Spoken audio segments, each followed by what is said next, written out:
ಎಲ್ಲರಿಗೂ ನಮಸ್ಕಾರ. ಈಗ ದ್ರೋಣಾಚಾರ್ಯರು ದೃಪದ ಮೇಲೆ ಹೇಗೆ ಸೇಡನ್ನು ತೀರಿಸ್ಕೊಂಡ್ರು ಅನ್ನೋದನ್ನು ನಾನು ಹೇಳ್ತೀನಿ.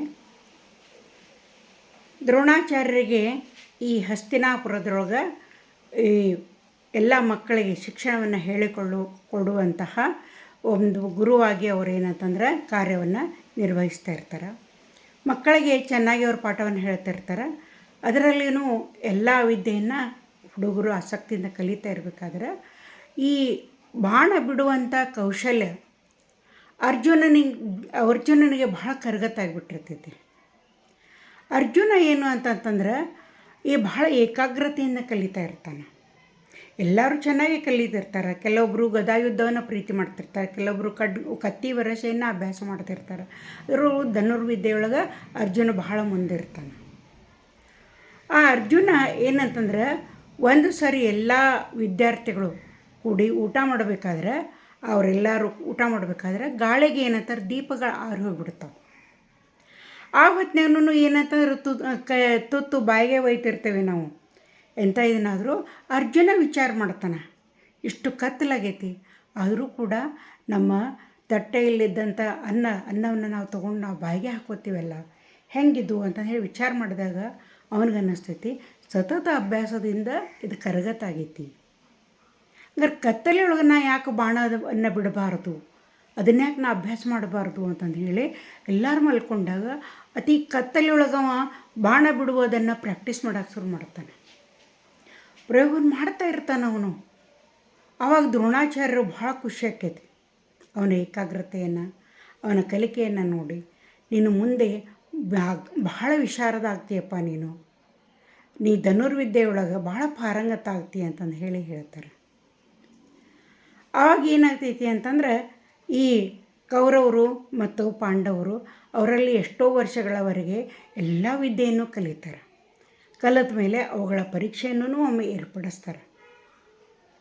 ಏರ್ಪಡಿಸಿದ ಹೊತ್ತಿನೊಳಗೆ ಕೊನೆಗೆ ವಿದ್ಯಾಭ್ಯಾಸ ಎಲ್ಲ ಮುಗಿದ ಮೇಲೆ ದ್ರೋಣಾಚಾರ್ಯ ಏನಂತ ಹೇಳ್ತಾರಂದ್ರೆ, ಈ ಎಲ್ಲ ಅವ್ರ ಕೌರವರು ಪಾಂಡವರು ಎಲ್ಲ ಕುಂತಾಗ, ನೋಡ್ರಪ್ಪ ನಾನು ನಿನಗೆ ವಿದ್ಯೆಯನ್ನು ಕೊಟ್ಟೇನೆ, ನೀವು ನನಗೆ ಗುರುದಕ್ಷಿಣೆಯನ್ನು ನೀವು ಕೊಡಬೇಕು, ನಾನು ಕೇಳಿದಂಥ ಗುರುದಕ್ಷಿಣೆಯನ್ನು ನೀವು ಕೊಡ್ತೀರೇನು ಅಂತ ಕೇಳ್ತಾರೆ.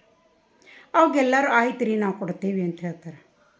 ಆವಾಗ ಅವ್ರು ಏನು ಹೇಳ್ತಾರಂದ್ರೆ, ನೀವು ಪಾಂಚಾಲ ದೇಶದ ದೃಪದ ರಾಜನನ್ನು ಸೆರೆ ಹಿಡ್ಕೊಂಡು ನನ್ನ ಮುಂದೆ ತಂದು ನಿಲ್ಲಿಸಬೇಕು ಅಂತ ಹೇಳ್ತಾರೆ. ಅವಾಗೆಲ್ಲರೂ ಹ್ಞೂ ಅಂತಾರೆ. ಕೌರವರು ಹ್ಞೂ ಅಂತಾರೆ, ಪಾಂಡವರು ಹ್ಞೂ ಅಂತಾರೆ. ಕೌರವ್ರು ಏನು ಮಾಡ್ತಾರೆ ಅಂದ್ರೆ, ನಾವೇ ಮೊದಲು ಅವನನ್ನು ಸೆರೆ ಹಿಡ್ಕೊಂಡು ಬರೋಣ, ನಾವೇ ಮೊದಲು ಗುರುದಕ್ಷಿಣೆ ಕೊಡೋಣ ಅಂಥೇಳಿ ಹೋಗ್ತಾರೆ. ದೃಪದ ಕೂಡ ಅತ್ಯಂತ ಯುದ್ಧ ಪ್ರವೀಣ ಅವನು. ಅವ ಏನು ಮಾಡ್ತಾನೆ ಅಂದರೆ, ಇವ್ರು ಬಂದದ್ದು ನೋಡಿ ತನ್ನ ಸೈನಿಕರ ಅವ್ರ ಜೋಡಿ ಕಾದಾಡಿ ಆ ಕೌರವ್ರನ್ನ ಎಲ್ಲರನ್ನೂ ಸೋಲಿಸಿಬಿಡ್ತಾನೆ. ಅವ್ರು ಸೋತು ಬಂದ ಕೂಡಲೇ ಪಾಂಡವರು ಹೋಗ್ತಾರೆ. ಆವಾಗ ಭೀಮ ತನ್ನ ಗದೆಯಿಂದ ಎಷ್ಟೋ ಜನರನ್ನು ತಳಿಸಿ ಹಾಕ್ತಾನೆ, ಆನೆಗಳನ್ನು ಅವನು ಕೊಂದು ಹಾಕ್ತಾನೆ. ಅರ್ಜುನ ಕೂಡ ಏನಂತಂದ್ರೆ ತನ್ನ ಬಿಲ್ಲು ಬಾಣಗಳನ್ನು ತೆಗೆದುಕೊಂಡು ಅವ್ರನ್ನ ಸಾಕಷ್ಟು ಸೈನ್ಯವನ್ನೆಲ್ಲ ಘಾಸಿಗೊಳಿಸ್ತಾನೆ. ಆನಂತರ ಏನು ಮಾಡ್ತಾನೆ ಅಂತಂದ್ರೆ, ಅವರ ಎಲ್ಲ ಸೇನಾಪತಿಗಳು ಪ್ರಮುಖರು ಎಲ್ಲರೂ ಅವ್ರು ಕೊಂದು ಹಾಕ್ತಾರೆ.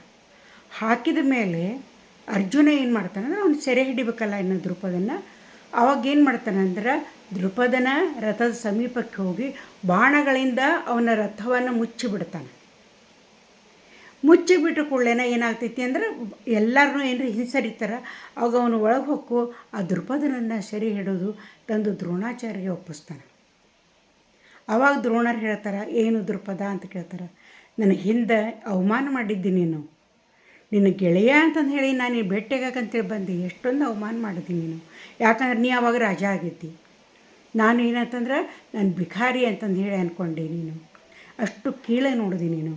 ಈಗ ನಿನ್ನನ್ನು ಸೆರೆ ಹಿಡ್ದೈತಿ, ನನ್ನ ಶಿಷ್ಯರು ನಿನ್ನನ್ನು ಸೆರೆ ಹಿಡ್ಕೊಂಡು ಬಂದಾರ, ಈ ನಿನ್ನ ರಾಜ್ಯ ನನ್ನದಾತು, ಈಗೇನು ಹೇಳ್ತಿ ಹೇಳು ಅಂತ ಹೇಳ್ತಾನೆ.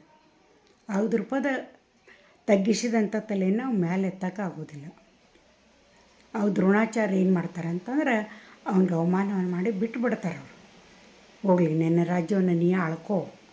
ಯಾಕಂದ್ರೆ ಅವರು ಈಗ ಬೇಕಾದಷ್ಟು ರಾಜಾಶ್ರಯದೊಳಗೆ ಇರ್ತಾರೆ. ಅವ್ರಿಗೆ ಭಾಳ ಭಾಳ ಮಹತ್ವದ ಸ್ಥಾನದೊಳಗೆ ಇರ್ತಾರೆ ದ್ರೋಣಾಚಾರ್ಯರು. ಆನಂತರ ದೃಪದನಿಗೆ ಅವಮಾನ ಆತಲ್ಲ, ಈ ಅವಮಾನವನ್ನು ಆತನ ಮಗ ದೃಷ್ಟದ್ಯುಮ್ನ ಅವನಿಗೆ ಸಹನ ಮಾಡ್ಕೊಳಕ್ಕಾಗೋದಿಲ್ಲ.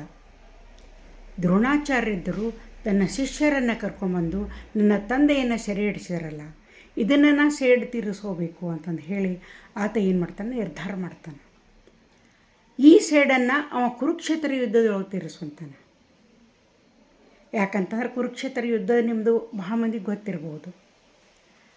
ದ್ರೋಣಾಚಾರ್ಯ ಅಶ್ವತ್ಥಾಮ ಹತಃ ಅಂತಂದು ಹೇಳಿ ಆನೆ ಸತ್ತದನ್ನು ಹತಃ ಅಂತಂದು ಹೇಳಿ ಕೇಳಿದಾಗ ಆ ದ್ರೋಣಾಚಾರ್ಯರು ಬಿಲ್ಲನ್ನು ಬಿಟ್ಟು ಬಾಣವನ್ನು ಬಿಟ್ಟು ಕುಂತು ಬಿಟ್ಟಾಗ ದುಷ್ಟದ್ಯುಮ್ನೆ ಹೋಗಿ ಅವರನ್ನೇನು ಮಾಡ್ತಾನೆ ಅಂದ್ರೆ ವಧೆ ಮಾಡ್ತಾನೆ. ದ್ರೋಣಾಚಾರ್ಯನ ವಧೆ ಮಾಡ್ತಾನೆ. ಇದಿಷ್ಟು ಗುರು ದ್ರೋಣಾಚಾರ್ಯರ ಕತೆ. ನಿಮ್ಗೆ ಹೆಂಗೆ ಅನ್ನಿಸ್ತು, ಲೈಕ್ ಆತ ಏನು ಅನ್ನೋದನ್ನು ನಂಗೆ ಹೇಳಿರಿ. ಮತ್ತು ಮುಂದಿನ ಕಥೆಯನ್ನು ಬೇರೆ ಕಥೆಯನ್ನು ನಾನು ಹೇಳ್ತೀನಿ.